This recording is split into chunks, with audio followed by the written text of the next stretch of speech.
Numbers chapter 35. The Lord spoke to Moses in the plains of Moab by the Jordan at Jericho, saying, Command the people of Israel to give to the Levites some of the inheritance of their possession as cities for them to dwell in. And you shall give to the Levites pasture lands around the cities. The cities shall be theirs to dwell in, and their pasture lands shall be for their cattle, and for their livestock, and for all their beasts. The pasture lands of the cities which you shall give to the Levites shall reach from the wall of the city outward 1,000 cubits all around. And you shall measure outside the city, on the east side 2,000 cubits, and on the south side 2,000 cubits, and on the west side 2,000 cubits, and on the north side 2,000 cubits, the city being in the middle. This shall belong to them as a pasture land for their cities. The cities that you give to the Levites shall be the 6 cities of refuge, where you shall permit the manslayer to flee, and in addition to them you shall give 42 cities. All the cities that you give to the Levites shall be 48, with their pasture lands. And as for the cities that you shall give from the possession of the people of Israel, from the larger tribes you shall take many, and from the smaller tribes you shall take few, each in proportion to the inheritance that it inherits, shall give of its cities to the Levites. And the Lord spoke to Moses, saying, Speak to the people of Israel, and say to them, When you cross the Jordan into the land of Canaan, then you shall select cities to be cities of refuge for you, that the manslayer who kills any person without intent may flee there. The cities shall be for you a refuge from the avenger, that the manslayer may not die until he stands before the congregation for judgment. And the cities that you give shall be your 6 cities of refuge. You shall give 3 cities beyond the Jordan, and 3 cities in the land of Canaan, to be cities of refuge. These 6 cities shall be for refuge for the people of Israel, and for the stranger, and for the sojourner among them, that anyone who kills any person without intent may flee there. But if he struck him down with an iron object, so that he died, he is a murderer. The murderer shall be put to death. And if he struck him down with a stone tool that could cause death, and he died, he is a murderer. The murderer shall be put to death. Or if he struck him down with a wooden tool that could cause death, and he died, he is a murderer. The murderer shall be put to death. The avenger of blood shall himself put the murderer to death. When he meets him, he shall put him to death. And if he pushed him out of hatred, or hurled something at him, lying in wait, so that he died, or in enmity struck him down with his hand, so that he died, then he who struck the blow shall be put to death. He is a murderer. The avenger of blood shall put the murderer to death when he meets him. But if he pushed him suddenly without enmity, or hurled anything on him without lying in wait, or used a stone that could cause death, and without seeing him dropped it on him, so that he died, though he was not his enemy and did not seek his harm, then the congregation shall judge between the manslayer and the avenger of blood in accordance with these rules.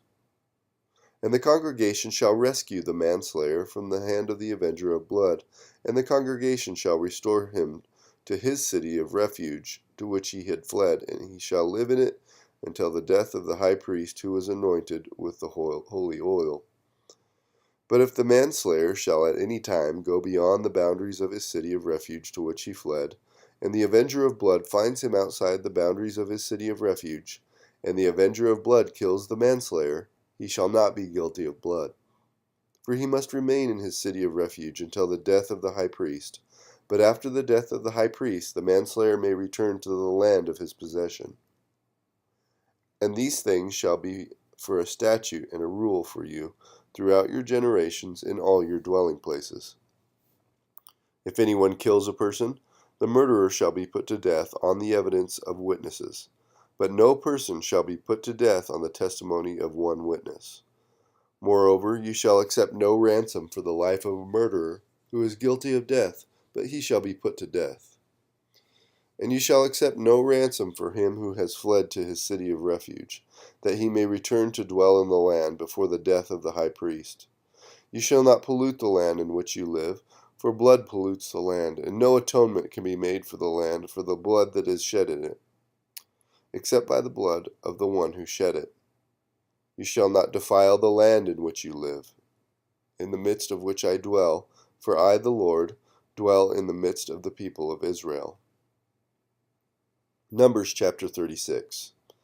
The heads of the fathers' houses of the clan of the people of Gilead, the son of Machir, son of Manasseh, from the clans of the people of Joseph, came near and spoke before Moses and before the chiefs, the heads of the fathers' houses, and the people of Israel.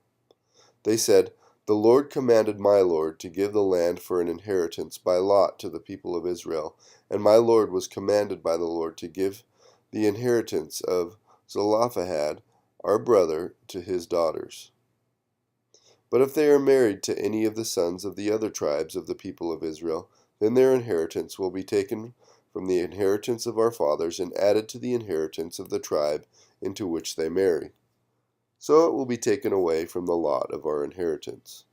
And when the Jubilee of the people of Israel comes, then their inheritance will be added to the inheritance of the tribe into which they marry, and their inheritance will be taken from the inheritance of the tribe of our fathers. And Moses commanded the people of Israel according to the word of the Lord, saying, The tribe of the people of Joseph is right. This is what the Lord commands concerning the daughters of Zelophehad. Let them marry whom they think best, and they shall marry within the clan of the tribe of their father.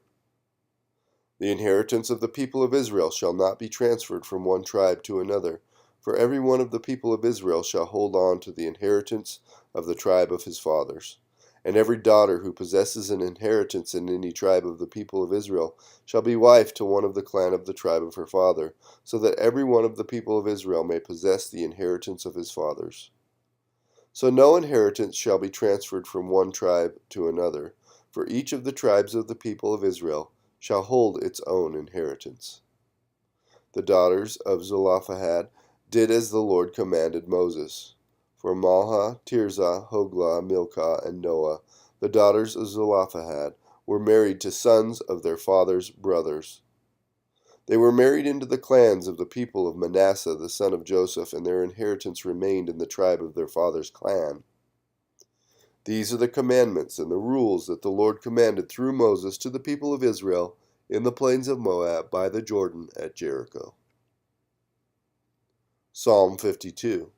To the choirmaster, a maskil of David. When Doeg the Edomite came and told Saul, David has come to the house of Ahimelech.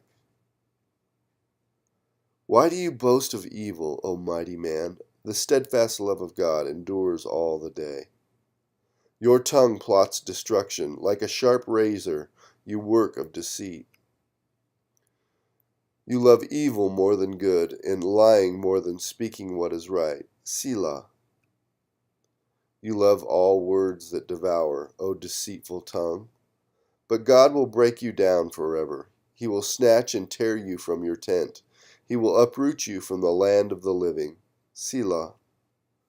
The righteous shall see and fear, and shall laugh at him, saying, See the man who would not make God his refuge, but trusted in the abundance of his riches, and sought refuge in his own destruction? But I am like a green olive tree in the house of God. I trust in the steadfast love of God forever and ever. I will thank you forever because you have done it. I will wait for your name, for it is good in the presence of the godly.